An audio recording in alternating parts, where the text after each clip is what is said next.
Hello there, welcome. Thank you for tuning in. So, do you ever wonder why you're practicing postures? You're doing this yoga practice, you're hopping on the mat, every day, maybe a few times a week. You go to different teachers, you do different classes, you try different postures, and there's something deeper, you can feel it or you wouldn't be coming back. But every teacher is a little different or every practice is a little different. You're probably told to breathe a little different each time, or some teachers are a little more spiritual, some teachers are a little more athletic, and you're not really sure what some of the terms mean or how this practice is supposed to transform you.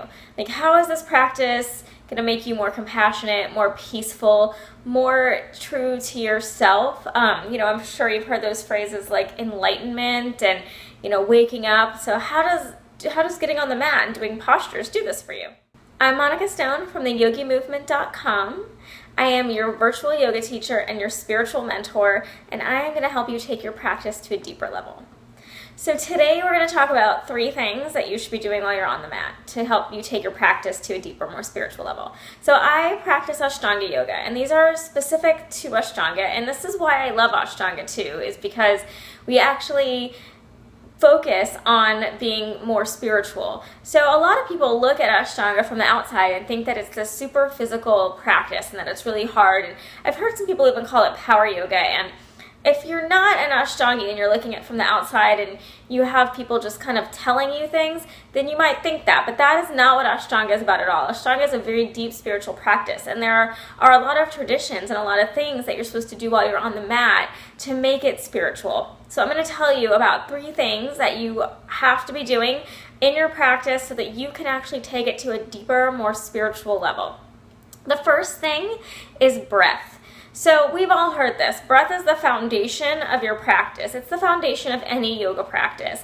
And it's what we really do to connect to our inner self. When you practice in Ashtanga yoga, you do a deep breathing with sound, which means that you breathe in and out through the nose, and the breath comes from the back of your throat.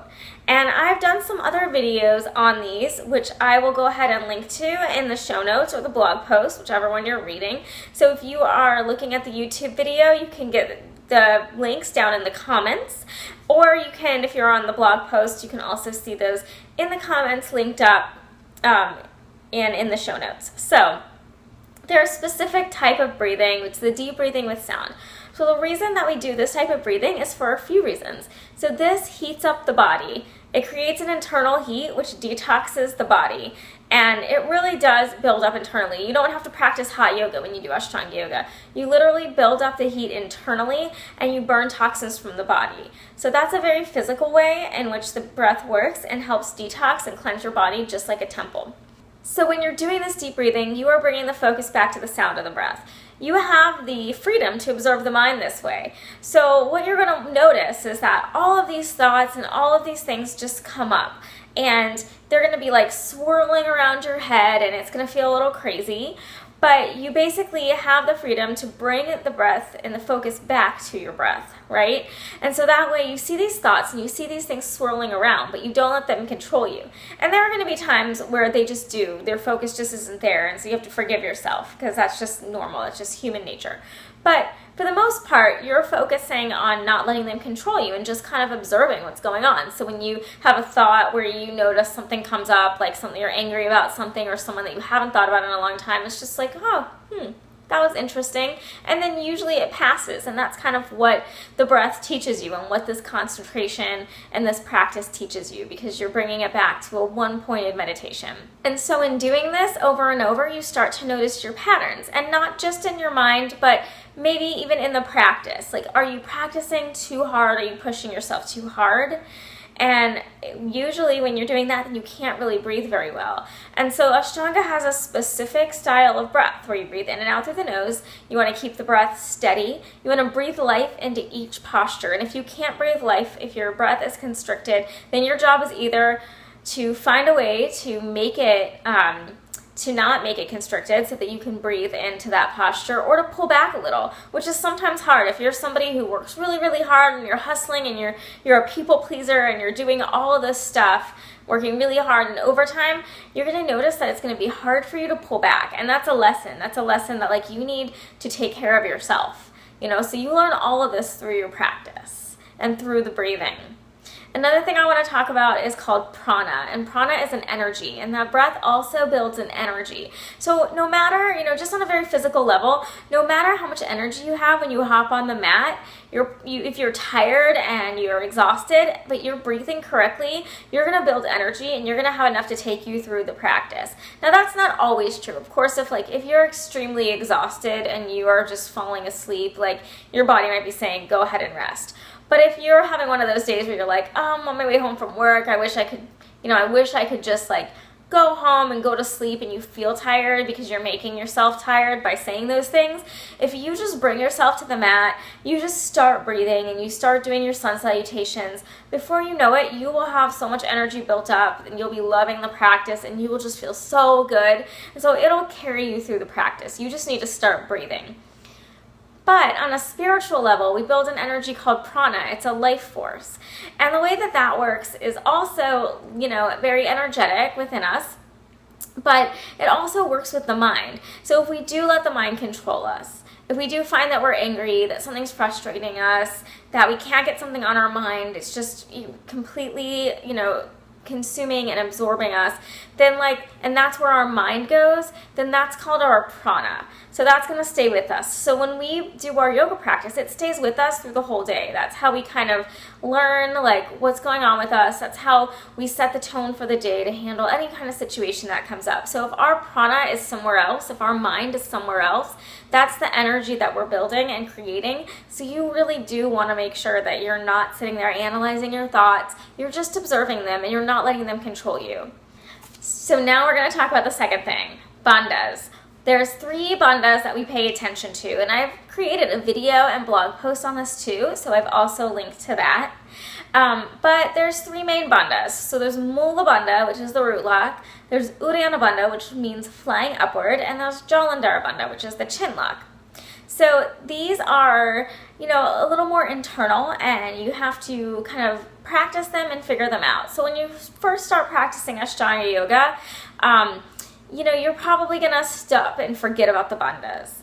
And it's something that you're going to have to continually remind yourself. And it probably take a while. It took me the first 2 years of practicing Ashtanga where I finally was able to pay attention to them and control them and use them during my full practice and know that I was using them. And sometimes I still even forget about them because there's so much going on. But when you're first practicing and you're first learning, you're kind of focused on okay, is my breath steady? Do I have these postures memorized? Because you learn a set series of postures. Am I doing the postures? What's going on with my shoulder? There's all these other things that come up. So until you start to get one area steady and then the next area, it's kind of like that concept of small steps equals big change. So it just compounds. You get one area, the breaths go, then you understand the postures, then you understand how to not let your mind control you, then you kind of have some body awareness, and then maybe you can spend more time focusing on the bandhas, right? So Mula Bandha is right at the pelvic floor, and you use it right at the end of the exhale. You're going to kind of grasp it. It's the space right in between your pubic bone and the base of the spine. And then when you inhale, you're going to pull the belly in just a little bit and inhale and let the breath rise up through all the chakras, up through the crown of the head. When you exhale, you bring it down the same way, and then you are going to grasp a Mula Bandha again. Now, Jalandhara Bandha is a chin lock, and there's just a few postures that we specifically can see that we're using it in Ashtanga Yoga, where you bring your chin down and you slightly lower it and you're still contracting the breath. Not every posture we do that in, so you don't see it, but I still feel like if you were really using the breath, because it comes right at the back of your throat, so if you're really using it correctly, that Jalandhara Bandha is always being engaged. Now, the reason that we use these bandhas is, I was talking about the prana and the energy that we build. Well, this is how we kind of control the use of energy through the body. So as you build this energy, as you do this deep breath with sound, engaging the bandhas kind of lets the energy flow smoothly through the body, and it helps detox and cleanse the body. So that's kind of how, when we build the internal heat, holding the bandhas and engaging them helps this heat and this energy and everything move through and work with us. So they work together. So another thing is that the bandhas make us feel light and free when we use them. And so it helps us really float through the practice. Have you ever seen someone practice and they kind of just put their hands down, press up into like a handstand or even just into a crow, and then they jump back into a low push-up, and it just looks like beautiful. Or they're kind of in a downward facing dog and they just press into their hands and bring their feet to their hands and they just kind of float up, and it just looks like they're just so graceful transitioning into this floating posture into their hands. Well, that's because they know how to use their bandhas. So it's a support system. So the best way I can explain it is if you were to lay down right now and you inhale, the stomach goes in, exhale, and the stomach rises up. So you're using your diaphragm, but the stomach is going in and out. Now, if you were to engage your bandhas, where you inhale, you engage the pelvic floor at the end of the exhale, and then inhale and pull in Uddiyana Bandha, where you bring the breath up, you'll notice that the breath is not, your stomach is not going in and out. It's kind of staying the same, but the diaphragm is still moving, but it's staying flat, right? So that creates a support system. It keeps your stomach strong, but it also supports the spine. And so when you are doing these postures, you really want to be able to support yourself. So it supports you and it helps you feel light and free in the practice, making things that anything that you think is impossible becomes possible when you can do this breath and do the bandhas. And then the next thing, the very last thing, the third thing I want to talk about is called the Drishti. The Drishti is the gaze point. So from a very physical standpoint, each posture has a place that you're looking. So when you are in downward facing dog, you're gazing up towards your navel. It's Nabi Drishti. When you are in a seated forward fold, you are looking towards your toes. When you're in triangle posture, you're looking up towards your hand, right? So these drishtis are assigned basically with each posture for a few things. One, it's another point of concentration. It's somewhere to look because you don't want to be looking all over the room. Just like we talked about with the prana, if you are distracted on looking at a bunch of other people, that's where your prana is going, then you're not focused on your practice. You're focused on something completely different. So you want to keep the focus just on you. You don't want to be looking around the other room, comparing yourself to other people. You just want to keep the focus on just being completely in a meditation, or as much of a meditation as possible in this practice. All right?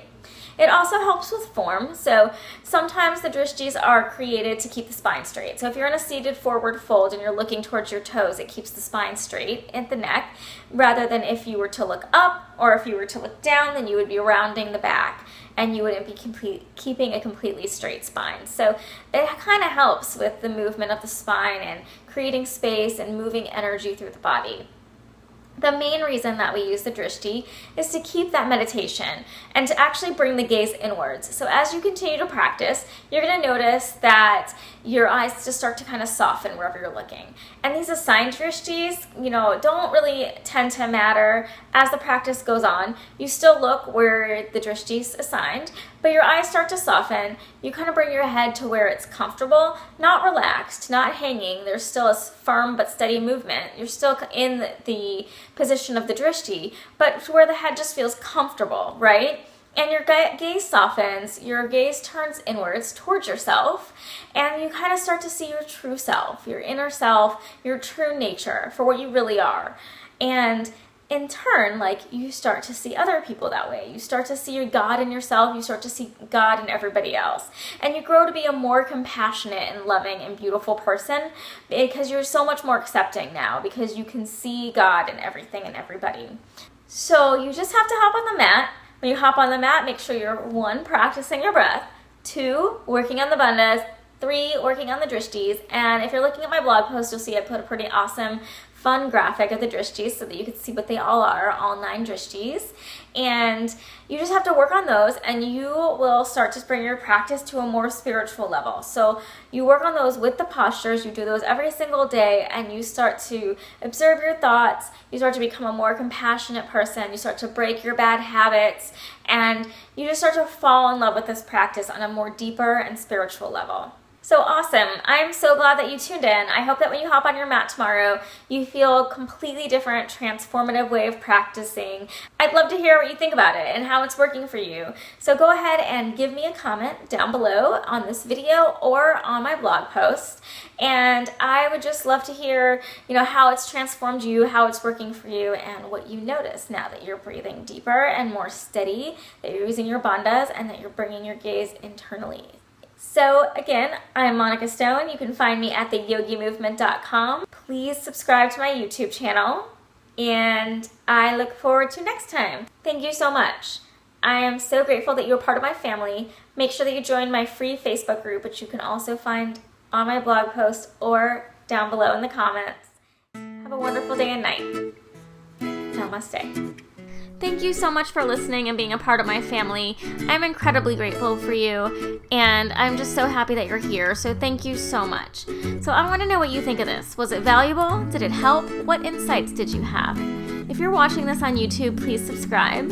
If you're on my podcast, please leave me a comment and rate on iTunes so that more people can find out about how yoga can help them too. And if you're on my blog post, please give me some comment love. I respond to all of them, and I'm always super excited to see that you left me a comment. If you want to work with me, I have this awesome 14-day free challenge. It's a free yoga challenge where you get a 20-minute audio practice, you get a guided meditation, and you get 14 days of self-love practices sent right to your email. So you can find that right on my homepage, theyogimovement.com, and that's yogi with an I. I also have a free Facebook family, and I love my family. They are just the most supportive, awesome, loving people, supporting everybody on their path, and they are just beaming, shining, beautiful, bright light. So please come and join my family and be a part of that energy. It's so beautiful, and I'd love to have you there. You can find it right on my homepage. Again, theyogimovement.com. You'll see it right there. So it was awesome connecting with you today. Just know that I completely believe in you. I think you're amazing, and I have so much love for you. I love you very much. So thank you so much again. I am so happy that we're connected. Namaste.